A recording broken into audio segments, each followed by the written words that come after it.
están?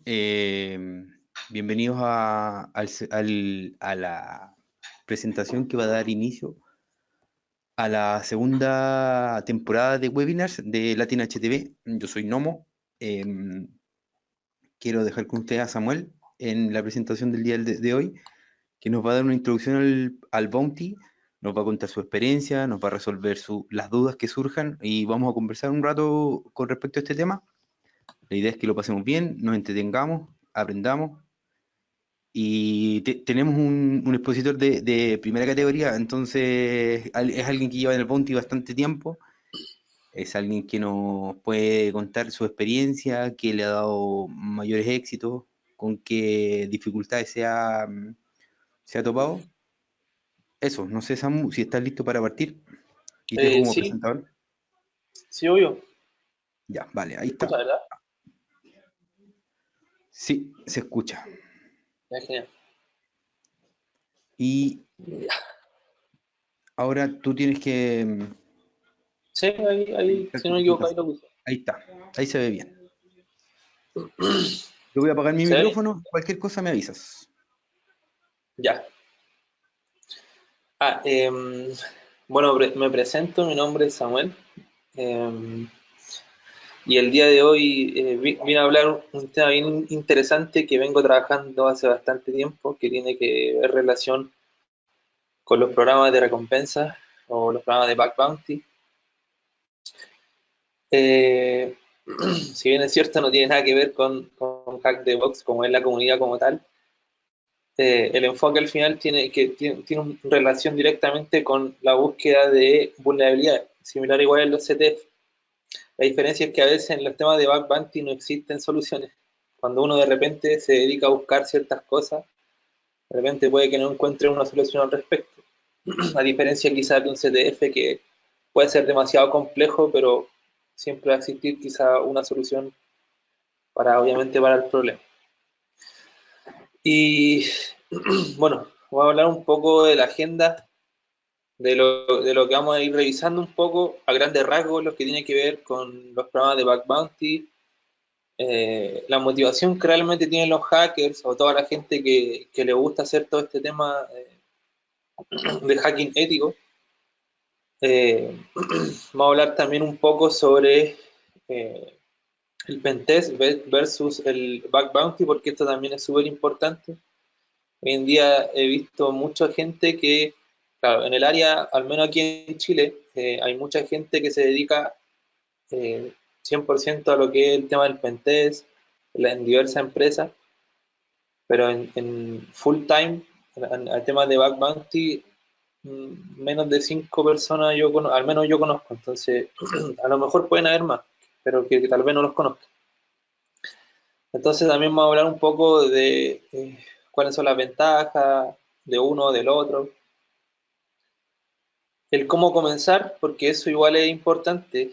Les voy a contar igual cómo comencé yo, fueron mis inicios en este tema, que al principio igual es complejo. Muchas veces en la ignorancia uno quizás que lo que hace reporta cosas que no tienen sentido o no lee bien políticas de las compañías y en ese tipo de cosas se generan problemas que después hacen que uno reporte cosas que no tengan impacto para la empresa.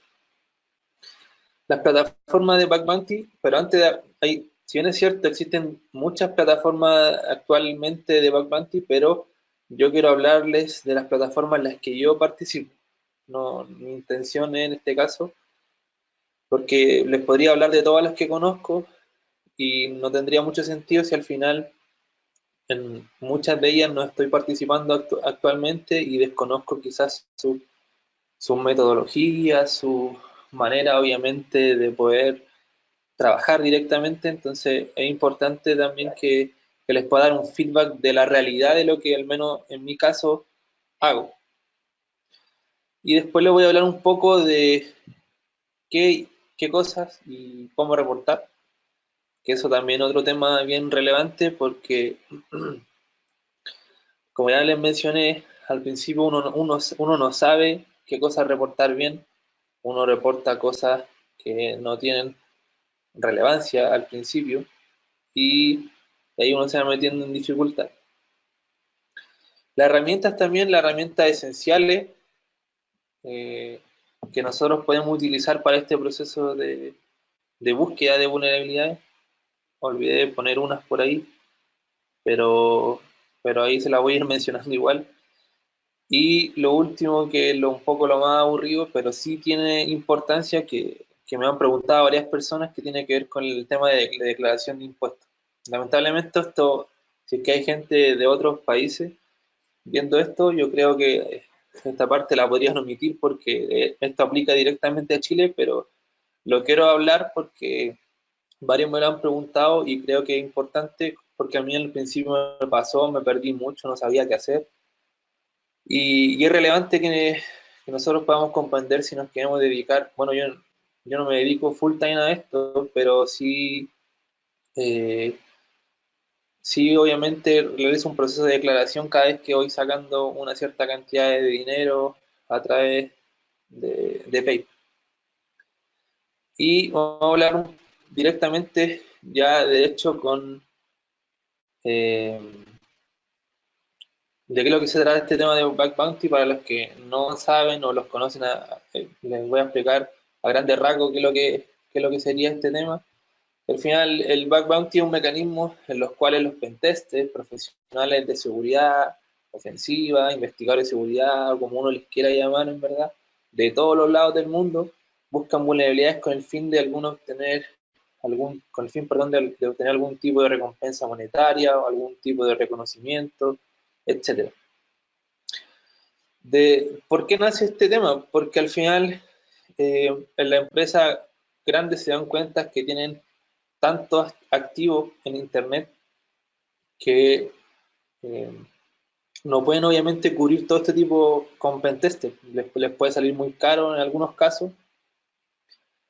Por eso compañías externas, como por ejemplo, no sé, HackerOne, que lo vamos a revisar, o Background, crean este tipo de compañías en las cuales le dicen a las empresas que una cierta cantidad de hackers o todos los hackers que se inscriban en la plataforma puedan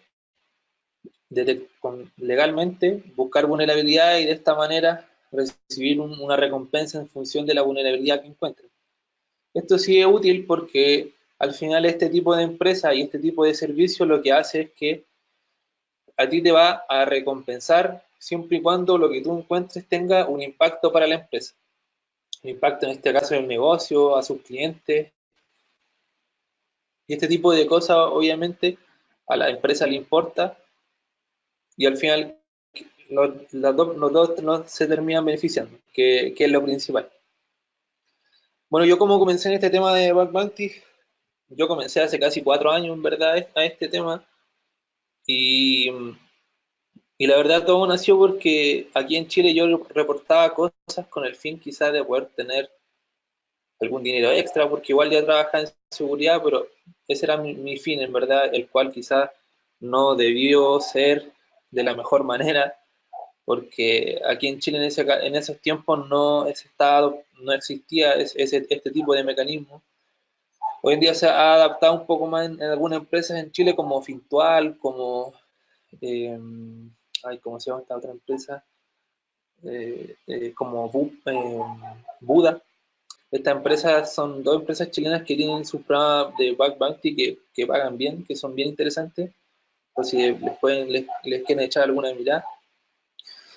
Y bueno, entonces en ese tiempo logré conocer a HackerOne y, y a raíz desde ese momento empecé a trabajar con ellos, lo cual fue bien complicado al principio. Les voy a comentar el por qué. Pero ya hoy en día no me dedico full time haciendo Bug Bounty, pero sí la mitad del tiempo sí me dedico a hacer este tipo de cosas, o en las noches más que nada, complementándolo obviamente con el trabajo. Y me parece que ahí sí. La motivación en este caso que tienen los hackers o las personas que buscan vulnerabilidad en estas plataformas, lo primero yo creo que es lo más importante son las recompensas monetarias, ya que, siendo más que sincero, yo, en mi experiencia, una persona que realiza bug bounty puede ganar mucho más que un pentester, incluso que un pentester senior. Si se dedica, obviamente, de manera constante, puede ganar mucho más en un año, en 2 años, y al final es un tema. Imagínense trabajar haciendo bug bounty y más encima trabajando aquí en Chile en alguna compañía. Eso obviamente podría ayudar bastante en la situación monetaria, sabiendo que lo principal en este caso es el tema de la recompensa. Otro tema que es importante, que es un desafío personal, porque quizás no todo el mundo puede decir tal vez que hackeó una empresa, no sé, como Facebook o como Google o como Mozilla. Entonces, este tipo de cosas, hay muchas personas que se dedican solo por desafío, perdón, personal, y otra cosa que es importante, que es por diversión. Yo conocí a algunas personas que se dedican, les gusta harto el tema del hacking y se dedican a hacer hacking, y reportan porque sí, o algunos ni reportan en verdad. Me han mostrado algunas vulnerabilidades que han encontrado, pero tampoco las venden en el mercado negro, tampoco abusan de eso, solamente lo hacen con el fin de poder decir, esto me divierte y puedo lograr encontrar algo quizás que otras personas no lograban encontrar. Por otro lado, está también el tema del hacer el Internet más seguro. Esto lo puse entre comillas porque no sé si estoy yo en mi caso personal, me van a disculpar si otros tienen otro pensamiento, pero en mi caso personal yo no estoy muy de acuerdo con eso, porque al final he visto algunas personas que reportan problemas con este fin, y yo soy partidario que al final uno realiza un trabajo con este tipo de cosas, una investigación, o imagínense realizar un reporte que le tomó bastante tiempo a la persona hacer algo, y con el fin, obviamente, con este tipo de fin, en mi caso yo creo que quizás no es lo más adecuado, pero al final cada uno tiene su percepción y la respeto, obviamente. Por otro lado están los reconocimientos. Hay personas que les gusta obtener reconocimientos de empresas. No sé, si tú se pones a hackear todos los dominios que son de Microsoft.com, ellos te ponen en su salón de la fama, que se llama, y ellos te ponen sus reconocimientos, pero no te pagan por los sitios de Microsoft.com, ellos pagan por cosas como el Office 365, Outlook y cosas por ese estilo. Entonces, Oracle hace lo mismo, en verdad. Si tú encuentras una vulnerabilidad, ellos te ponen en su plataforma, tienen una página especializada en la cual colocan a todas las personas que han encontrado debilidad y las colocan en su plataforma, como un reconocimiento. Y eso puede servir como un tipo de certificación de algo, o sea, te certifico que tú encontraste algún problema de seguridad. Sirve al fin, más que nada para temas de currículum, pienso yo. Ahora vamos a hablar un poco sobre el pentest y versus el bug bounty. Porque hay muchos, me imagino que muchos de los que están aquí hacen pentesting, otros quizás están comenzando, otros hacen de los dos, pentest y bug bounty. Y yo creo que puse estos 3 puntos que son importantes. El primero es que, en un pentest, no sé si nosotros trabajamos para alguna empresa, nosotros primero tenemos que definir un tiempo establecido para poder hacer las pruebas de seguridad. O sea, la empresa nos dice, ya, tú tienes 2 semanas para hacer un pentest de caja blanca, por dar un ejemplo. Y nosotros obviamente tenemos ese tiempo específico para hacer las pruebas de seguridad. A diferencia que es lo que es el bug bounty, que al final nosotros podemos tener la posibilidad de estar haciendo pruebas de seguridad 24/7, siempre y cuando el programa se encuentre de manera activa en estas plataformas como HackerOne o Background. ¿Por qué pasa esto? Porque, hablando un poco también de la misma empresa de Buda, que Buda es la empresa chilena, pero ellos pasaron primero por HackerOne, estuvieron poco tiempo, pero después, de algún momento a otro, desaparecieron de él. ¿Qué pasó? Que al final terminó el contrato con la compañía y decidieron hacer su propio bounty de manera independiente. Entonces, por eso lo empezaron a hacer hace poquito. Entonces, eh, lógicamente en ese tiempo de holgura no había un espacio para poder buscar vulnerabilidad y reportarla por algún medio para este tipo para esta empresa.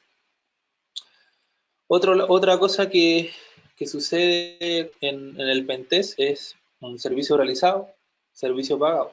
O sea, factúan, no sé, 30, 60, 90 días, pero al final, mientras uno haga el servicio completo, ahí obviamente va a recibir su pago total que acordó con el cliente. A diferencia con el tema del bug bounty, que al final ellos te pagan por vulnerabilidad, pero hay diversas empresas que hacen varias cosas. Algunas te pagan cuando ellos validan que tu vulnerabilidad es válida, te la pagan de inmediato, y hay otras empresas que se toman su tiempo, puede ser un tiempo largo en verdad, y después te pueden pagar por la vulnerabilidad que tú detectaste. A mí me pasó con un programa que, ay, olvidé cómo se llamaba ese programa en verdad.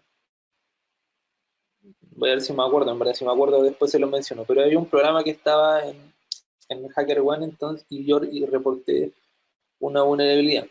Y pasó que ellos me validaron el reporte y después de 1 año y medio recién me pagaron la vulnerabilidad. Entonces fue como una recompensa que yo ni esperaba porque ya se me había olvidado que ese programa me había habilitado, o sea, que ese programa estaba ahí. Y igual fue molesto al principio porque uno trata de escalar este tipo de problemas y al final no sucede nada. Al final nosotros como investigadores o como profesionales o pentester o lo que sea, solamente tenemos que esperar cuál es la decisión final de la empresa. Y ahí en este caso se demoraron, como ya les mencioné, 1 año y medio y fue realmente una mala experiencia. Claro, otra cosa que sucede en los pentests en empresas como los bancos o los retail, que son empresas que tienen alto movimiento, temas como los flags de seguridad son importantes. No sé, los flags de seguridad, HTTPO, el Secure, todo para evitar los temas de clickjacking, cualquier cosa que pueda ser informativa, este tipo de compañías le importa. Entonces, en un pentest uno las tiene que describir, indicar la solución y todo el tema que puedan ser relevantes para esta empresa. A diferencia de los programas de bug bounty, que en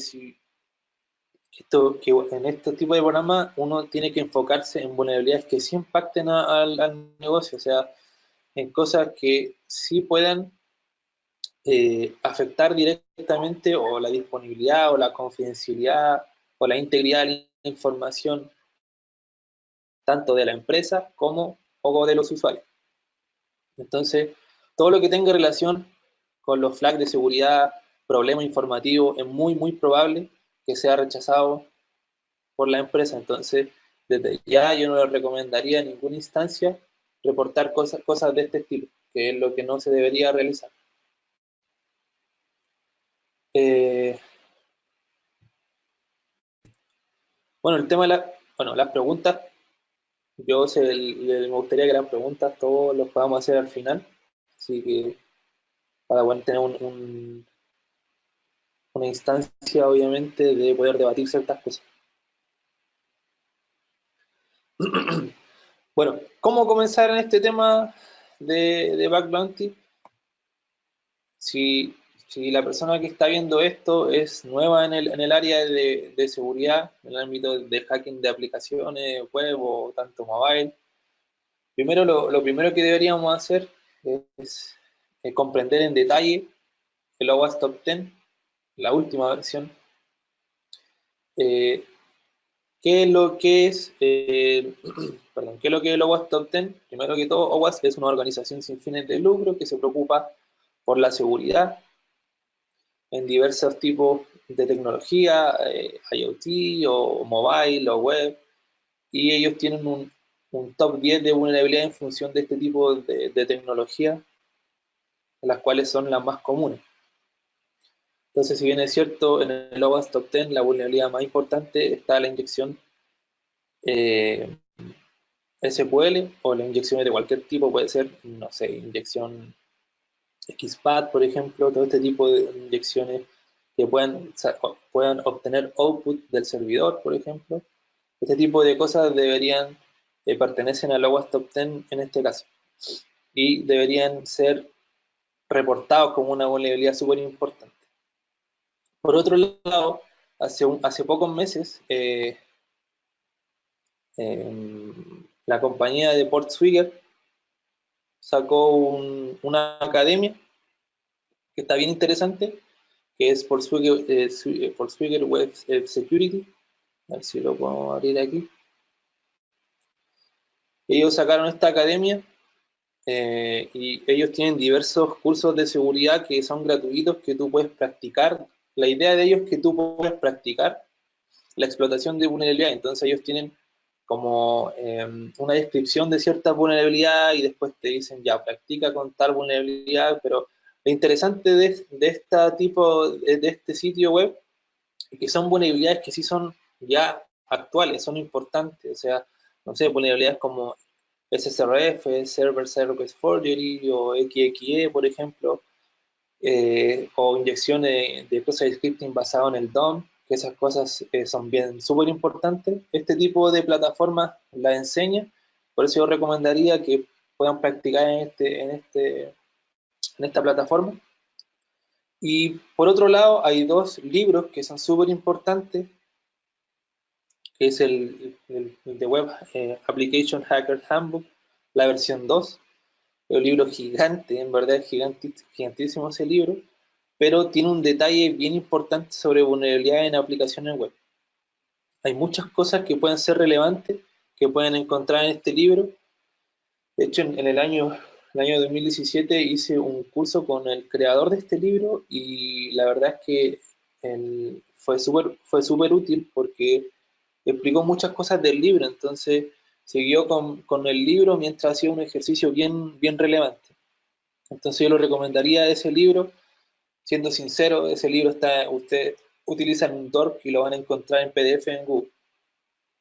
Por otro lado, eh, hay otro libro que es un poco ya más actual que se llama el Master in Modern Web Penetration Testing. Este libro tiene vulnerabilidades que son ya más actuales, como las vulnerabilidades, no sé, en tecnología en API REST, o no sé, tiene algunas vulnerabilidades que tienen que ver con XXE blind y el XXE normal, por ejemplo, vulnerabilidades de tipo CORS, eh, técnicas para poder eludir el SOP del browser o el Content Security Policy. Hay cosas bien interesantes sobre ese libro, entonces también se lo recomiendo para que lo puedan revisar. Y si ya hay personas eh, que trabajan en el área de seguridad, haciendo pentest o ya haciendo hacking como tal, le recomiendo un recurso que es súper interesante, que es el recurso de Angalong, que Angalong, a mi juicio, uno de los mejores bug hunters del mundo, que es chino. Eh, Él tiene un recurso gigantesco con diferentes write-ups de diferentes vulnerabilidades reales. Si bien es cierto, en la vida real nosotros trabajamos cuando queremos detectar vulnerabilidades, trabajamos con laboratorios, todo este tema. Acá hay vulnerabilidades reales, las cuales nosotros podemos ir, porque de repente cuando trabajamos con un laboratorio, volviendo al tema de los laboratorios, sucede que de repente es muy monótono, es como instalar un programa en Windows, es siguiente, y después de eso se explota el fallo de seguridad, pero la realidad no es así. La realidad sucede eh, que de repente hay que usar mecanismos de bypass, hay que encodiar cosas, no sé, UTF-8, UTF-16, hay que hacer diferentes técnicas de evasión para poder explotar una vulnerabilidad. Entonces, por eso es ideal leer estos recursos que ha puesto este caso en este Backpack Hunter y a ustedes les va a ser de mucha utilidad, sobre todo estos fallos también que son interesantes como los fallos de deserialización que están bien de moda, aparecen ahora en el OWASP Top 10 y sería ideal obviamente que este tipo de recursos sea leído por la gente que le interesa bastante este tema. Otra cosa es la programación, o sea, si tú ya trabajas en el área y te gusta la programación, y programas también, no sea un lenguaje interpretado, sea Python, Ruby o Perl o lo que sea, en verdad. La idea es automatizar pruebas. Es muy importante automatizar acciones para poder detectar vulnerabilidades. De repente sucede que hay herramientas que no detectan ciertas cosas, pero si uno automatiza, en este caso, por ejemplo, vulnerabilidades de XXE o SSRF, uno podría entregar un reporte de mejor calidad, realizar pruebas mucho más elaboradas. Eso es súper interesante. Y claro, si ustedes me preguntan dónde encuentro documentación para desarrollar vulnerabilidades de este tipo, específicamente no lo sé. Entonces, lo que sí les recomendaría es programar e investigar quizás cómo funcionan las vulnerabilidades. Por ahí alguien dice, estoy en inglés. Me da risa porque en verdad sí, tiene razón. Es importante el inglés. Hoy en día el inglés en nuestra área ya no debería ser fundamental. Todos deberíamos hablar inglés porque eh, las mejores cosas o la gran cantidad de cosas que nosotros podemos investigar están en inglés. Si no están en inglés, están en chino o están en ruso, que por ahí están unos papers que aparecen que son bien interesantes de hacking. Pero es importante hacer este tipo de cosas. Y por otro lado, que es un tema súper importante porque yo estaba enfocando todo esto a aplicaciones web, pero la verdad es que esto en verdad lo podemos aplicar tanto a aplicaciones web como a aplicaciones móviles. En las aplicaciones móviles también es importante porque eh, muchas vulnerabilidades interesantes aparecen en estas tecnologías. De repente no se revisan, está muy de moda utilizar aplicaciones web en este caso hoy en día, y Y claro, de repente hay empresas que utilizan mecanismos de certificate pinning para proteger de que nosotros no hagamos un proceso de tampering, por ejemplo. Y claro, ahí hay un framework bien interesante que es el FRIDA para poder, utilizando un mecanismo que se llama objection, te permite, no en todos los casos, pero te permite poder hacer eludir el mecanismo de certificate pinning y nosotros podemos proxear las aplicaciones, ver el tráfico y así nosotros podemos hacer pruebas un poquito de seguridad. Eh, por otro lado, con respecto a las aplicaciones móviles, hace un tiempo atrás Facebook, bueno, sí, Facebook sí tiene pinning en sus aplicaciones, pero Facebook tiene una opción en la cual tú puedes descargar ahora las aplicaciones sin pinning. Entonces, para ellos no es un riesgo al final que tú eludas, puedas eludir el pinning. Al final, ellos te pasan la aplicación sin pinning y tú puedes buscar vulnerabilidad en Facebook o en Instagram, que es algo bien interesante, creo yo. Eh, bueno, les voy a hablar un poco ya de las plataformas. Eh, la primera que, como ya vengo mencionando, yo vengo trabajando con HackerOne hace casi 4 años. Al principio, cuando lo único lamentable de la actualidad de HackerOne es que ya no liberan programas públicos sin reportes, que es lo que sí pasaba antes. Cuando yo comencé en esto, pasaba que ellos tienen un recurso que es el directorio. Si vamos a ingresar aquí para ver el directorio de esta plataforma, van a ver múltiples programas. Uno puede empezar a hacer varios filtros por tecnología, por sistema operativo, etcétera. Pero si ustedes ingresan a algún programa, eh, por ejemplo, cuando yo empecé, podría haber aparecido este programa que es Copper, pero aparecía con 0 reportes, 0 vulnerabilidades, 0 todo. Entonces, ahí uno tenía más posibilidades de poder detectar vulnerabilidades sobre la plataforma, debido a que, claro, si tú estás atento, se salió el programa ahora, la idea es que desde ya comience a buscar la vulnerabilidad. Hoy en día lo que hace HackerOne es libera programas, pero son programas que ya estuvieron de manera privada en la plataforma. Ellos tienen dos mecanismos, el mecanismo público y el mecanismo privado. El privado consiste en que ellos eligen una cierta cantidad de personas, de bot hunter, y solamente esas personas van a tener acceso a hackear la plataforma. Después de todo ese proceso, pasan a, en este caso, como programa público. Como lo que pasó, que tuvo harta fuerza el programa, aquí está, que es la TXT, que por ahí hay varias personas que han encontrado hartas vulnerabilidades. Si se fijan, ya en 90 días recibió 3.013 reportes, lo que no es menor. Entonces, eso es súper importante tener en claro. Otra cosa que sucede es que ellos tienen una sección que es el Hacktivity, donde ellos hacen un disclosure no de todas las vulnerabilidades, pero cuando tú vas encontrando cosas, puede aparecer aquí. Entonces nosotros podríamos hacer filtros solo por vulnerabilidades, las últimas vulnerabilidades que van saliendo, pero que nosotros podamos hacer un disclosure. ¿Para qué nos sirve a nosotros esto? Porque nosotros podemos leer reportes reales. Si se fijan aquí, alguien tuvo un duplicado de algún reporte, algunos son resueltos. Hay reportes que son bien interesantes de poder leer.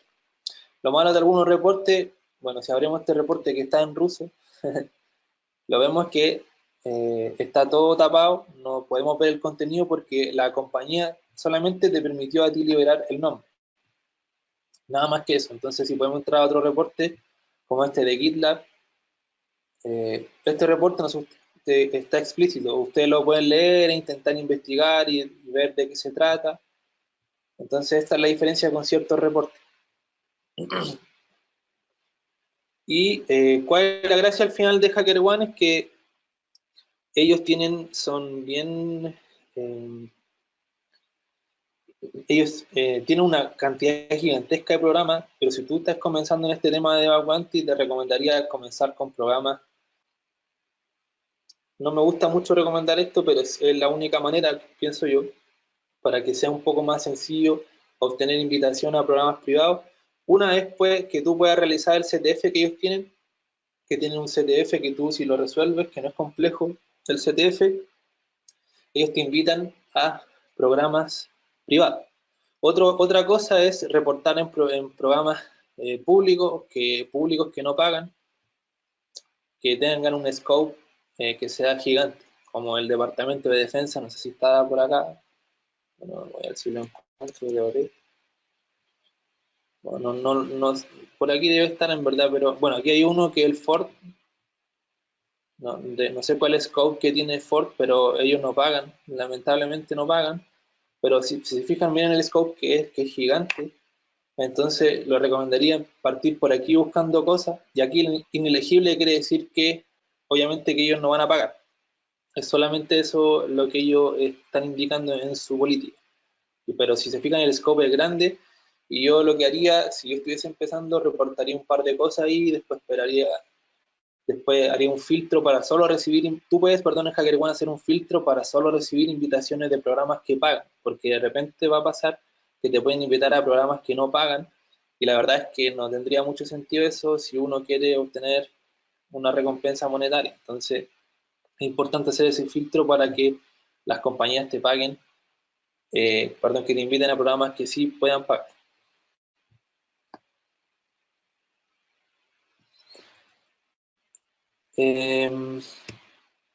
Tenemos otra plataforma que es Backcrowd. Backcrowd es una plataforma que es la competencia como ya más a la par de HackerOne porque casi siempre están eh, peleando entre los dos al final con los programas de hacker de Bug Bounty. Los dos tienen compañías importantes. No sé, HackerOne tiene Twitter, Uber, esta compañía tiene Mastercard, Atlassian, y un sinfín de Netflix, y un sinfín de compañías que son importantes.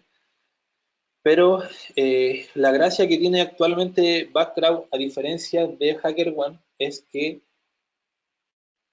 ellos, si tú permaneces dentro de su ranking, perdón, mensual, ellos te dan una recompensa solo por mantenerse en el ranking. La recompensa, si tú te permaneces primero dentro de ese ranking por un mes, ellos te dan $3.000 solamente por permanecer primero. Entonces, eso incentiva mucho a la gente a reportar más en la plataforma. Eso no lo tiene al menos HackerOne, pero eso incentiva mucho más a poder reportar. Y esa es la gracia que tiene la plataforma. Y claro, alguien me pregunta si solo le dan al top 1, no. Aquí en Background lo que yo sé es que ellos le dan a los primeros 3. El primero le dan 3.000, el segundo 2.000 y el tercero, si no me equivoco, le dan 1.000. Por eso igual, claro, lo que pasa a veces es que uno tiene que dedicarse a buscar cosas e intentar. Es como lo que dice la certificación, la SSP, Try Harder, ¿no? Pues es algo similar. En su frase me refiero. Eh, por otro lado, ellos tienen algo bien importante que es tienen una sección que es el Background University, que al final, ¿qué es lo que hacen en el Background University? Que ellos tienen una serie de webinars, de un montón de webinars, bastante en verdad, donde explican vulnerabilidades. Este último webinar que estuve viendo, que es de GitHub, que es súper interesante, que tiene que ver netamente con la detección de vulnerabilidad, perdón, no de vulnerabilidad, de fuga de información sensible de empresas, porque de repente los desarrolladores suben información a GitHub y que es con información confidencial, y ahí obviamente ese tipo de cosas no las puede ir reportando. No sé, hay webinars para hacer Recon, SSRF, XXE y un montón de cosas. Aquí hay uno de curso avanzado, no lo he visto, pero debe ser de calidad porque las cosas que han puesto aquí son bien interesantes. Eh, por otro lado, esta otra plataforma que un poco ya más puede ser de interés para algunos, para otros no, pero les voy a comentar. Esta es la plataforma SINAC o SINACK. Yo también participo en esta plataforma, pero no con tanto como la anterior. ¿Cuál es la gracia de SINAC? Es que la diferencia de las otras dos plataformas, SINAC, perdón, la otra no expliqué cómo es el proceso, la de pago. Tanto en HackerOne como en Background, las dos plataformas te pagan siempre y cuando tú seas la primera persona en reportar. Si tú encuentras un XS, por dar un ejemplo, y eres la primera persona que lo encontró, la recompensa va a ser para ti sí o sí. Pero en esta plataforma de SINAC es mucho más diferente porque ellos te pagan por la calidad de tu informe. Por ejemplo, el programa salió ahora y ellos tienen 24 horas para revisar los reportes y después de esas 24 horas analizan los reportes y el que escribió un mejor reporte, con mayor calidad, le paga.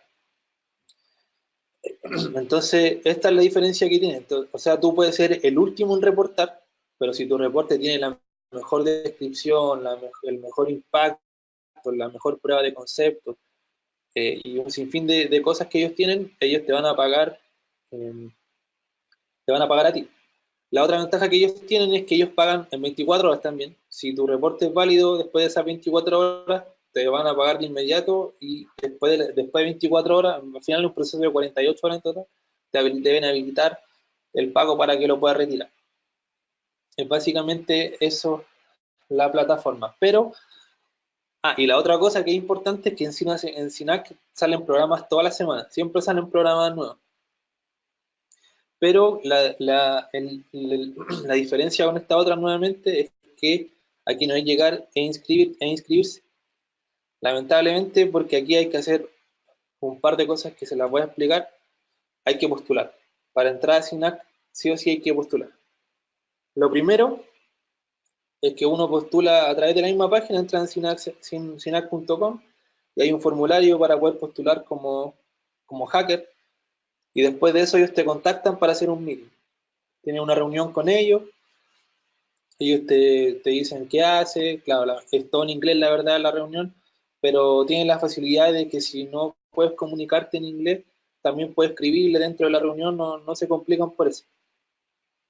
Por otro lado, eh, Después de que ellos tienen la reunión, uno tiene que seleccionar el tipo de programa que quiere postular. Aquí quiero cambiar el participar por postular.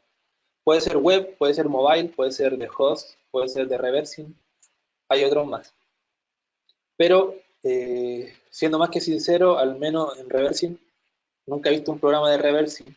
No entiendo para qué tienen ese servicio como de reversing, si jamás en todo el tiempo que he estado, como ya llevo como 2 años ahí, no he visto jamás que hayan publicado un programa de reversing. Pero, por ejemplo, si ustedes postulan al web, que es el más común, ustedes postulan al web, va a pasar que van a tener una prueba teórica. Si no me equivoco, son 4 horas en total, 5 horas en total para hacer estas pruebas. Ustedes van a tener una prueba teórica que dura media hora aproximadamente, y esa prueba teórica, la verdad, es difícil, porque te preguntan, te ponen código de las últimas tecnologías, no sé, te ponen código en Ruby, en Ruby, por ejemplo, o en Django, y te dicen, ya, dígame qué vulnerabilidad hay aquí, cómo se puede solventar la vulnerabilidad, explíqueme tal vulnerabilidad, o te ponen escenario indicando aquí hay un problema de tal, cómo podemos evitar que esto pueda ocurrir, o te preguntan por técnica, algún tipo de técnica de evasión de algo. Pero la verdad es que no se asusten, porque al final lo que más importa es la prueba práctica. En la prueba práctica ellos te pasan un portal en el cual tú debes detectar vulnerabilidades, y después ellos mismos te pasan otro portal en el cual tú tienes que reportar las vulnerabilidades, poner el impacto, el CVCS, indicar de qué se trata la vulnerabilidad, por qué es un problema, poner evidencia, todo ese tipo de cosas puede ser relevante. Y después de eso ellos pueden discernir si pasa o no este assessment. Si no lo pasas, puedes postular al otro, al mobile o al host, que son en verdad, los 3 primeros son los que más siempre aparecen. Y si no llegase a pasar ninguno, creo que te dan 6 meses para volver a poder intentar postular. De eso se trata esto en esto, obviamente, de la plataforma de SINAP. Bueno, y otra cosa que quería conversar con ustedes es el qué reportar. Lo primero que yo creo que hay que dar harto enfoque es a todo lo que esté relacionado con el OWASP Top 10. Es importante realmente que uno practique vulnerabilidades de este tipo e investigue con el mismo Hacktivity, en este caso de HackerOne. Si usted entra en Hacktivity, no sé, podrían hacer una búsqueda de algo en particular, no sé, SQL Injection, y deberían buscar, aquí hay pura vulnerabilidad aparentemente de inyección SQL, y nosotros podríamos empezar a investigar y leer sobre estas vulnerabilidades.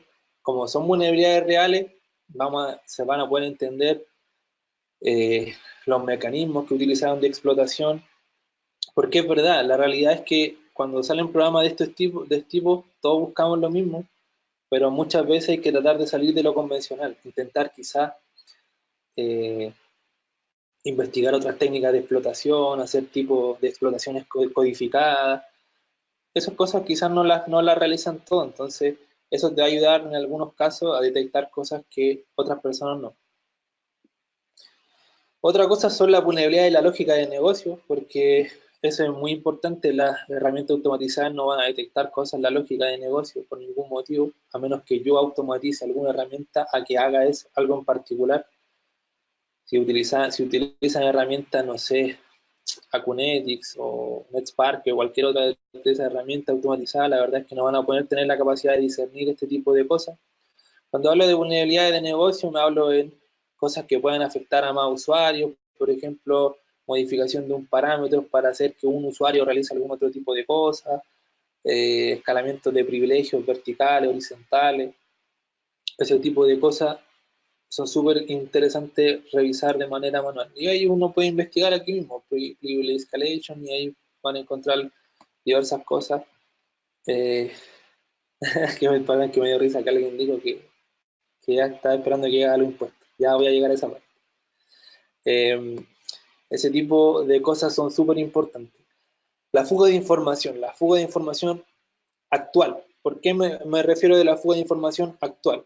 Porque si nosotros utilizamos alguna herramienta o o Google, por ejemplo, o GitHub, encontramos información de hace 10 años de una compañía que son un usuario y una contraseña de la red interna, la compañía lo más probable es que rechace el reporte. La idea es que si tú buscas algo sea lo más actual posible para que sea un reporte válido. Tengo algunos amigos que ellos ni siquiera hacen pentest sobre los sitios web, no hacen hacking, ellos lo único que hacen es búsqueda de información y han logrado cosas bien interesantes con plataformas súper importantes a nivel mundial. La otra cosa que es importante es la posibilidad de hacer fraude. Si yo voy a comprar alguna VPN, si la plataforma de VPN, por dar un ejemplo, si tú quieres comprar una VPN, tratar de comprarla por el menor precio posible y ahí poder realizar un fraude que afecte directamente a la compañía.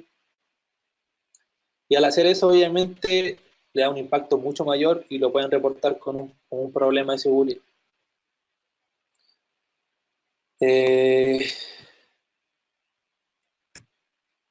Otra cosa que es importante es el qué no reportar. El qué no reportar es lo que a mí nadie me dijo y yo, bueno, yo cuando yo comencé reportando, estuve alrededor de 6 meses reportando todo algunas de estas cosas. Y este tipo de cosas, en verdad, la verdad es que lo único que nos trae son, ahí está, las plataformas como Backcloud y HackerOne te quitan reputación y cuando te van quitando reputación, después te cuesta más poder reportar o si ya tienes poca reputación, te limitan el tiempo para que tú puedas reportar, no sé, te habilitan para que reporten 3 semanas, 4 semanas. Entonces a mí me pasó la segunda vez que encontré una vulnerabilidad, tenía tan poca reputación, eh, la segunda vez que tenía tan poca reputación, te encontré un fallo en un sitio y lo quería reportar y no podía por mi reputación, entonces me tuve que crear otra cuenta y cuando me creé la otra cuenta ahí pude reportar el problema. El tema de la cabecera, ya se lo mencioné, es algo que definitivamente no debería reportarse. Son, como ya mencioné, para las empresas como tal, eh, aquí en Chile el retail, la banca, etcétera, sí le importa este tipo de cosas, pero los programas de bug bounty no, porque ellos saben que tienen estos problemas. Entonces, es importante en este caso que este tipo de cosas no se reporten, o los outputs de las herramientas como WPScan o CMSBAP, que demuestran una serie de posibles vulnerabilidades. Lo posible nunca al final es algo concreto y al no ser concreto, simplemente es mejor evitar reportar este tipo de cosas. El listado de directorios sin información sensible, de repente si usted encuentra que puede leer un directorio X, pero solamente hay imágenes, no tiene sentido reportar eso, en verdad no creo que una empresa lo pueda tomar como algo relevante. Los problemas, claro, otra cosa, perdón, antes de hablar de lo último, hablar de lo que dijo un colega más arriba que tiene que ver con la denegación de servicio, que no lo puse. Muy pocas empresas te pagan por hacer denegación de servicio. La única manera, empresas como Verizon, Verizon Media, que a mi juicio es una de las mejores empresas en este caso de bug bounty, ellos te permiten reportar denegación de servicios solo si se trata de un XML Billion Log Attack, que es a raíz de un XXE. Para ellos es un problema válido solamente en ese caso. Si tú reportas un DOS por otro tipo de cosas, te van a tachar tu reporte como no aplicable y lo van a cerrar. Entonces, ese tipo de vulnerabilidad no debería ser reportada por ninguna manera. Y lo último son los problemas que no tienen pruebas de concepto concreta. O sea, si tú reportas algo y ni siquiera estás seguro que en verdad es un problema y no tienes una POC de eso, yo creo que es mejor no reportarlo para evitar algún tipo de dificultad. Herramienta importante a nivel general para el tema de reconocimiento, Google al final Google, ya para los que trabajan en esto ya saben que al final Google es una herramienta gigante que te permite buscar muchas cosas, buscar subdominios, buscar endpoints que tengan parámetros, buscar, no sé, algún endpoint que redirija a una URL para probar un XS o un SSRF o un Open Redirect. Y por eso Google es un arma bien interesante para hacer este tipo de búsqueda de información, al igual que Shodan. Con Shodan también podemos encontrar hartas cosas, no sé, ya sabemos que podemos buscar los puertos, los servicios o las tecnologías a veces de los sitios web. Otro sitio que también es importante, el archive.org. El sitio de Archive lo que a mí me permite, si no han trabajado con el sitio, es buscar información del sitio en el tiempo desde que se originó. De repente hay sitios y plataformas que dejan endpoints que son súper antiguos y los dejan expuestos ahí y uno puede acceder. Bueno, y DuckDuckGo, que al final es un buscador similar con Google, y ahí uno puede hacer comparando de repente resultados que pueden aparecer en uno o en otro no. Por otro lado están las herramientas que son para la búsqueda de subdominio, como son las herramientas importantes como Sublister, que Sublister te busca subdominio en muchas fuentes, en DuckDuckGo, Netcraft, en Virus Total y un montón de otras plataformas. Por otro lado también está el Subroot. Subroot, lo que hace Subroot es que tiene una serie de palabras, un diccionario interno, y te hace búsqueda en función obviamente de lo que está intentando detectar con su diccionario. Otra cosa que es súper importante son los plugins, los navegadores como el Wapalizer, el What's Run. Estos dos primeros son importantes para hacer un proceso de fingerprint, para buscar la tecnología que se utiliza. Por ejemplo, de repente pasa mucho que hay sitios que tienen Angular, y Angular en algunas versiones hasta la 1.6 existe una vulnerabilidad de cross-site scripting basado solo en Angular. Entonces, este tipo de herramientas te permiten detectar qué versión de Angular se está utilizando. Y por otro lado, también tenemos a Shodan.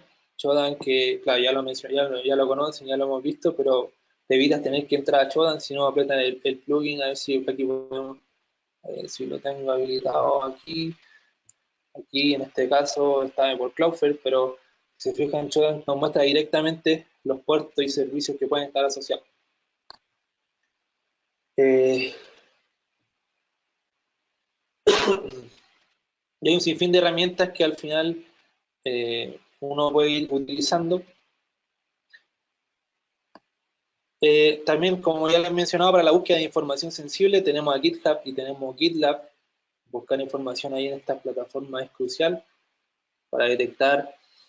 Yo le recomendaría para este caso ver el video que les mencioné de la persona en el Background University, porque ahí se van a entender un poco más detallado cómo hacer búsqueda directamente en GitHub sobre información sensible. Y todo eso puede ser reportable para obtener recompensa. Herramienta importante para ya directamente hacer búsqueda de vulnerabilidades, Bursuit, pero yo seleccioné este caso Bursuit Pro. Claro, Bursuit al final es una herramienta súper interesante. Ustedes pueden utilizar la herramienta, la que es de la Community o la versión Pro, en verdad igual da lo mismo específicamente, pero ¿por qué podemos utilizar cualquier proxy en este caso? Pero por qué hablo de Bursuit? Porque Bursuit tiene diversas cosas para poder, por ejemplo, la POC que utilizan tiene una POC para poder explotar la vulnerabilidad CSRF, Cross Request Fortitude. Tú puedes generar una prueba de concepto y puedes probar fácilmente sin tener que estar creando un formulario a mano. Esto es solo para la versión Pro, en verdad, pero es súper útil. Bueno, Bursuit tiene un escáner que al final no es muy bueno el escáner que digamos, pero de repente se puede complementar con algunas extensiones que están en el Web Store, que el Web Store es básicamente está aquí, si no me equivoco, en el extender, perdón, en el extender tenemos nosotros diversas plugins, diversas extensiones que podemos utilizar para poder detectar ciertas vulnerabilidades. Por ejemplo, una herramienta que es importante, el JSON Beautifier, que a ti te permite, cuando un request viaja a través del JSON, nosotros lo podemos ver de una manera mucho más bonita, más amigable, y así podemos saber cómo está compuesto, los clave valor, y así podemos hacer un análisis bien estructurado de este tipo de mecanismos. Por otro lado tenemos el AWS Security Check. Hoy día se utiliza mucho sistema en la nube, se utiliza harto Amazon en este caso, y de repente sucede que hay empresas que utilizan buckets de Amazon para subir, para poder administrar documentos, imágenes, etcétera. Y este plugin lo que hace es que te ayuda a verificar si ese bucket realmente está configurado de manera correcta. Si el bucket estuviera configurado de manera incorrecta, tú podrías tal vez subir información, leer información sensible, eliminar información, alterar información. Por eso es importante hacer el análisis con este tipo de herramientas. Por otro lado, tenemos el Content Type Converter. El Content Type Converter lo que hace es que te hace un cambio en el Content Type. Si tu Content Type es basado en JSON, te hace el cambio a XML.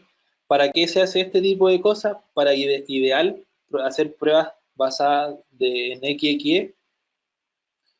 La verdad es que es súper útil porque en alguna instancia, si en algún endpoint que detecten pueden hacer este tipo de cambio, y todo lo que están procesando en XML se está validando por el otro lado, probablemente podrían detectar una vulnerabilidad de este tipo. Y por último estas son todas las que yo al menos uso, que sería el Turbo Intruder, que el Turbo Intruder es mucho más rápido que el intruder normal.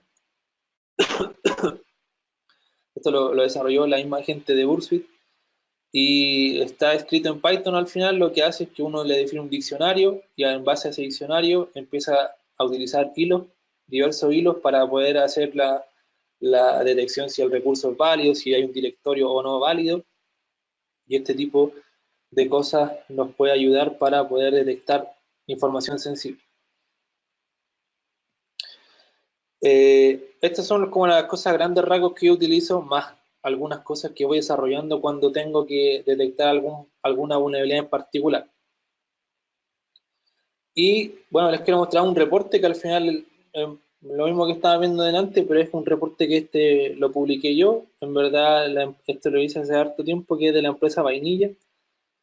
Un error en la lógica de negocio, que al final, ¿de qué se trata este reporte? Que en este caso un usuario con privilegio, un usuario que no pertenecía a una discusión que era privada, podía comentar.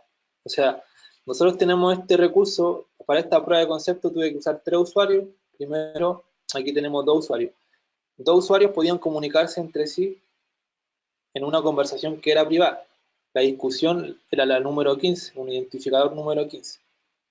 De aquí no sé si ya, yo creo que ya entendiendo para dónde da la idea. El usuario número 3 intenta acceder obviamente a esta discusión y no puede, obviamente porque no tiene la autorización para poder hacerlo, que es lógico.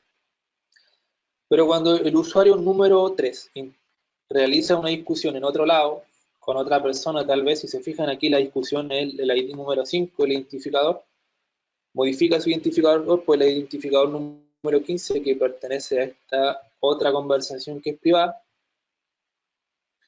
y después la gente de la discusión número 15 observa que existe, que otra persona comentó la discusión que era de ellos, que era privada.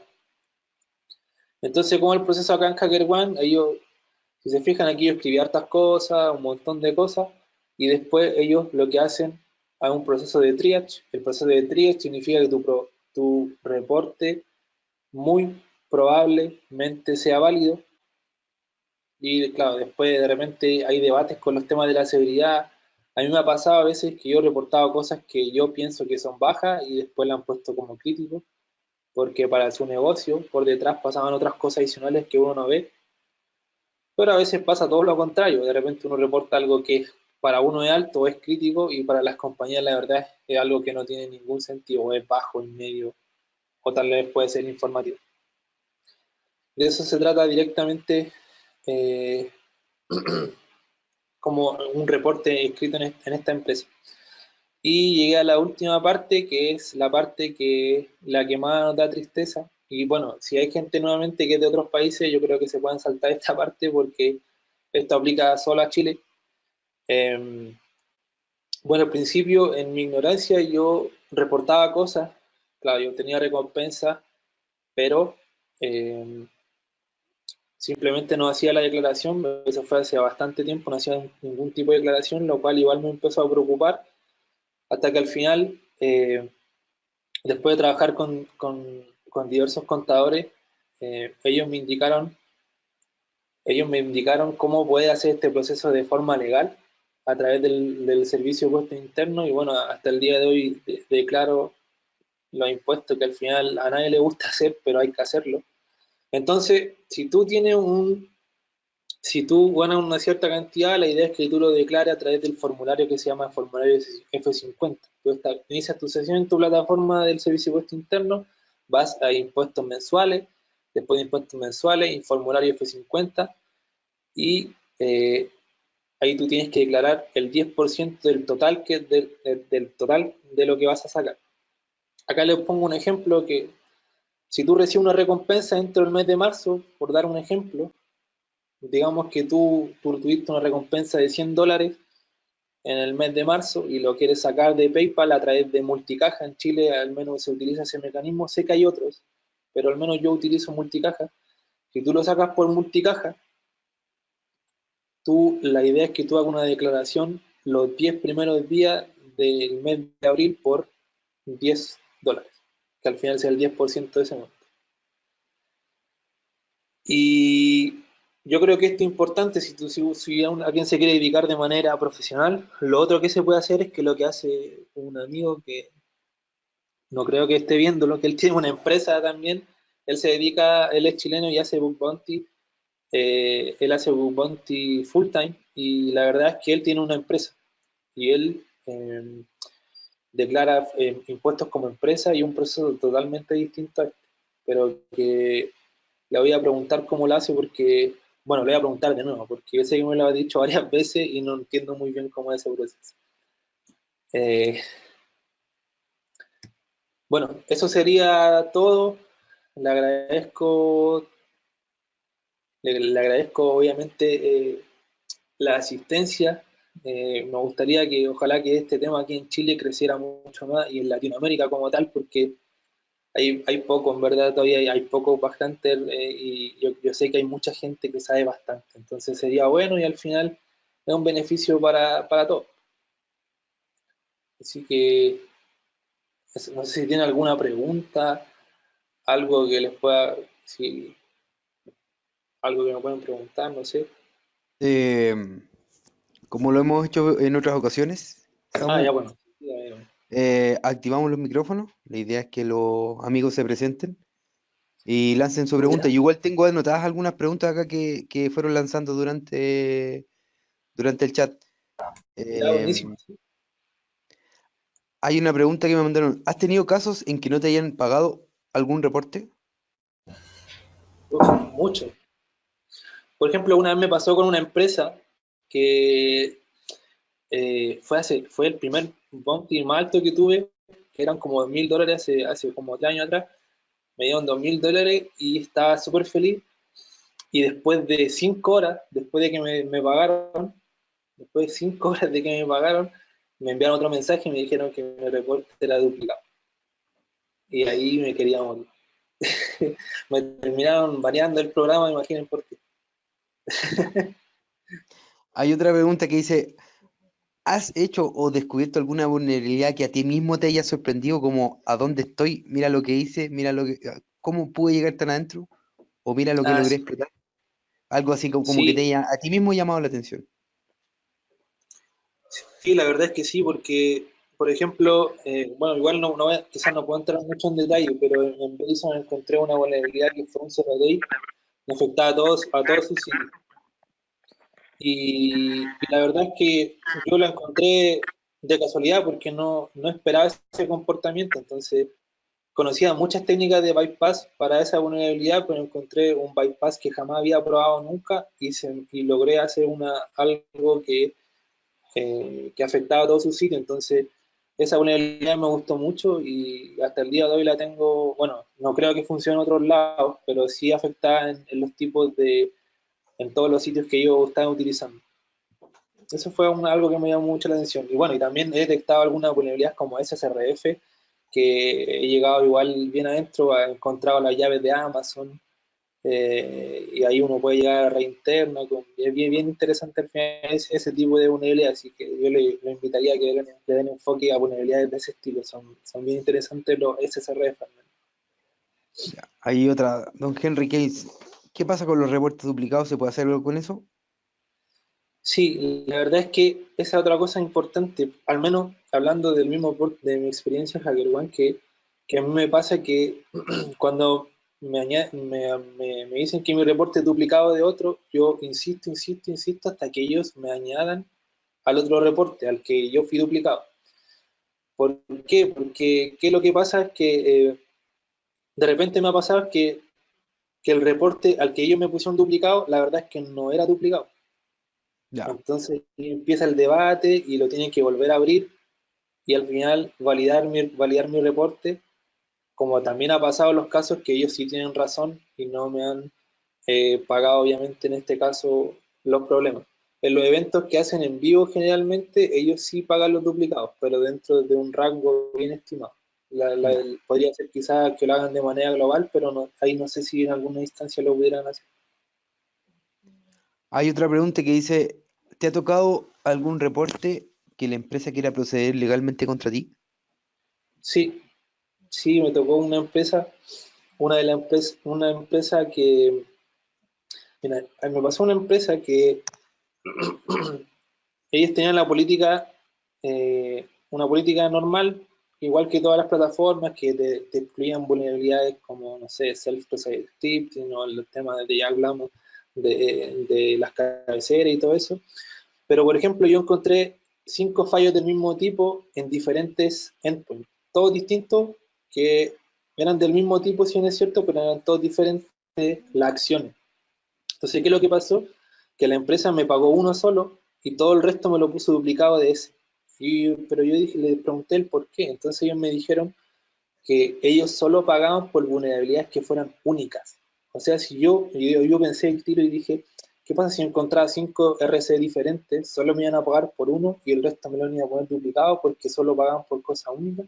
Y ahí empezó el debate y me dijeron que si volvía a tocar su sitio me quitaron todas las credenciales, que si volvía a tocar su sitio ya tenían todos mis datos, iban a tomar acciones legales. Y fue bien caótico, ¿no? Ya. ¿Hay algún amigo que quiera activar el micrófono? ¿Que quiera hacer una pregunta para poder activar el micrófono? Yo, Pero, Isra. Voy a buscar a Isra en el chat. Voy a partir por Isra. Lo estoy buscando. O ¿Me escucho, activa tú no? mismo el micrófono. Sí, ahí sí te escuchas. Samu, ¿cómo estás? Te habla Germán. bien, bien, brother, ¿y tú? Bien, mi bro. Oye, te hago una consulta. Claro. Eh, tú para hacer, por ejemplo, estos temas de Bug Bounty, ¿has desarrollado alguna plataforma propia que te permita, por ejemplo, monitorear los cambios en alguna plataforma que estés auditando? Ya sea, no sé, un dominio nuevo, un subdominio nuevo que aparece, un cambio en el sitio web, un cambio en un JS, un cambio en una página.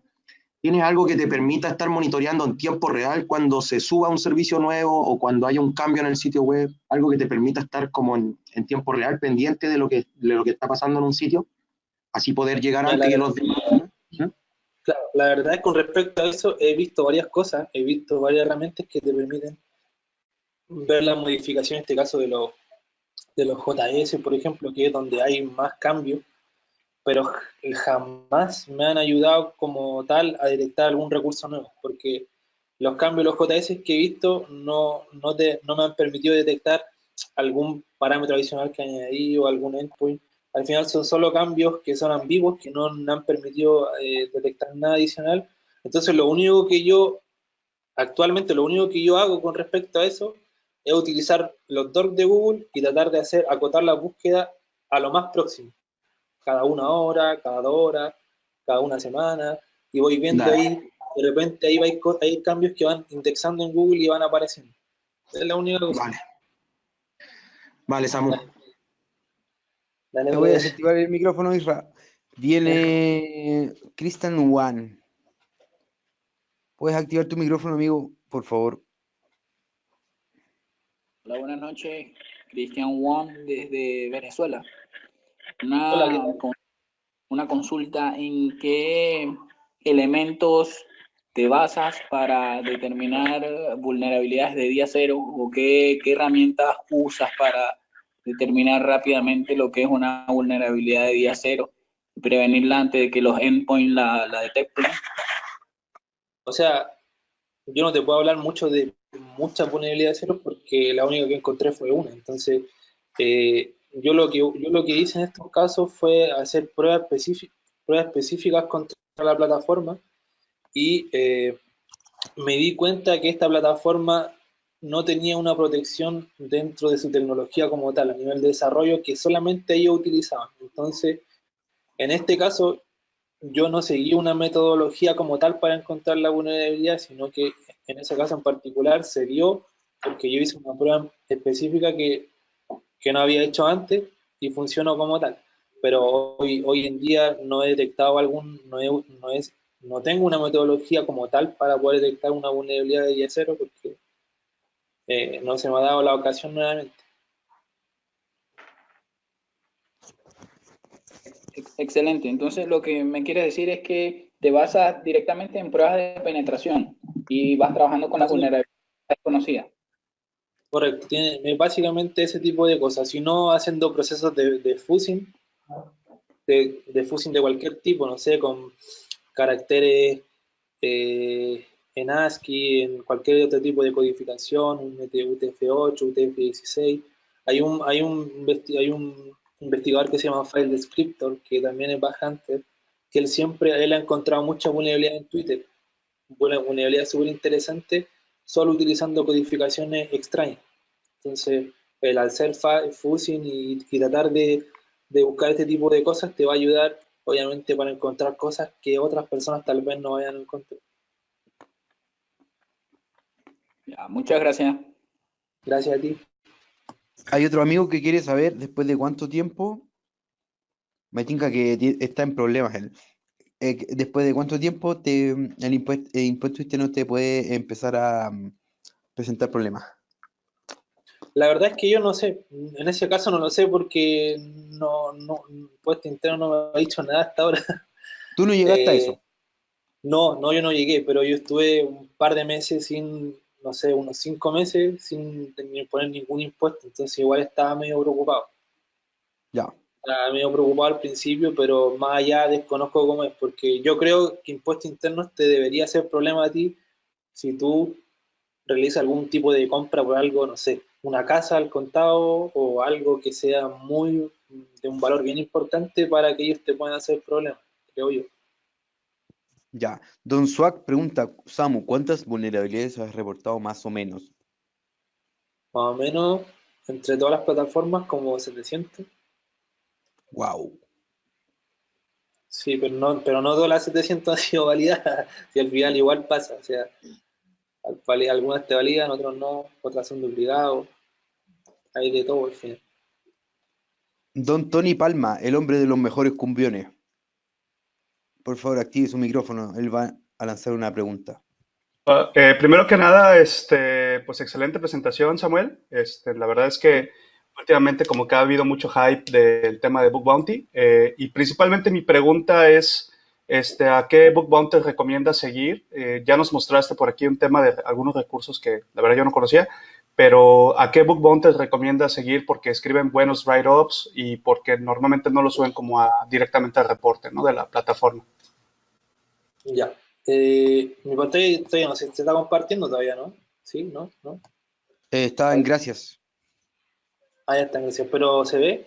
Sí. Sí, sí se ve. Entonces, acá hay, hay unos que son súper buenos. Por ejemplo, eh, si ustedes quieren ver harto con lo que tenga que ver con aplicaciones móviles, hay uno que se llama Baggy Pro. Sí, a ver si está aparece aquí, sí. Baggy Pro es ruso y él tiene investigaciones, Disclosure, tiene investigaciones bien interesantes en aplicaciones móviles que son, pero obras de arte. Yo recomendaría leer estas investigaciones que son súper, súper buenas. Si se fijan, aquí son varias recompensas que ha obtenido y son bien importantes. en Android. Él se enfoca, el enfoque principal de él al menos es Android. Debe tener ahí otras que son de iOS, pero sí, sus investigaciones son bien importantes. Como bien mencionaba también, es de otro de los mejores, que a mi juicio que son del mundo, es FileScriptor. FileScriptor al final, el número uno es chino, el número uno en Twitter. Y las investigaciones que él realiza, las vulnerabilidades que encuentra también son muy buenas, porque él es especialista en ataques del lado del cliente, y de repente hay que leer su reporte más de 10 veces para poder entender bien lo que hizo, porque de verdad son cosas, o sea, aquí son cosas bien elaboradas que requieren un trabajo quizás que no a todos se nos ocurriría, tal vez, es lo que yo puedo asumir, pero son investigaciones bien interesantes. Y así hay muchos otros investigadores. El último que les podría recomendar, no sé si va a estar aquí público, Franz Rosen.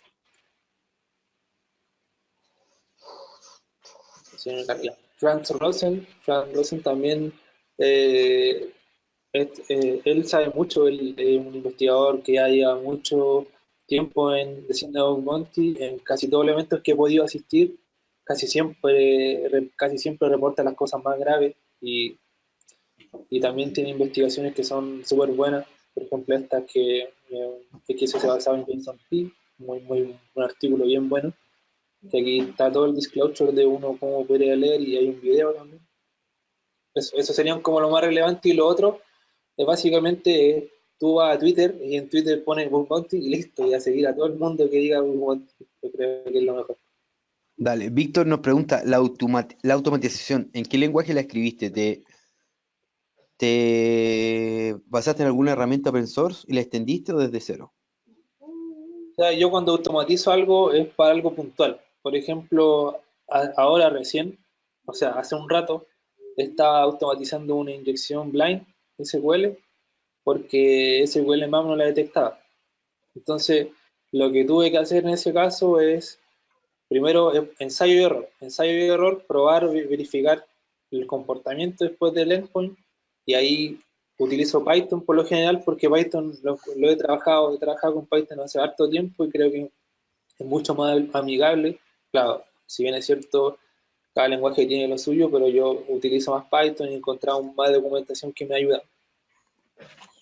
Y librerías también, que obviamente tienen ciertas cosas que son útiles. Dale, parece que ya no hay más preguntas. ¿Alguien más? A la una, a las dos. Para ti, esta es una pregunta más, no es tan técnica. ¿Cuál es la diferencia entre un ethical hacker y un pentester? Un ethical hacker y un pentester. Sí.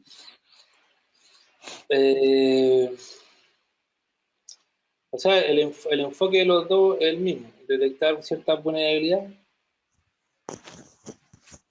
Yo creo que al final la diferencia como tal nomás es a nivel de nombre. O sea, en el tema de ethical hacker, de pentester, de profesional de seguridad, de red team, el servicio como tal, claro, en el servicio, en el ethical hacking es distinto.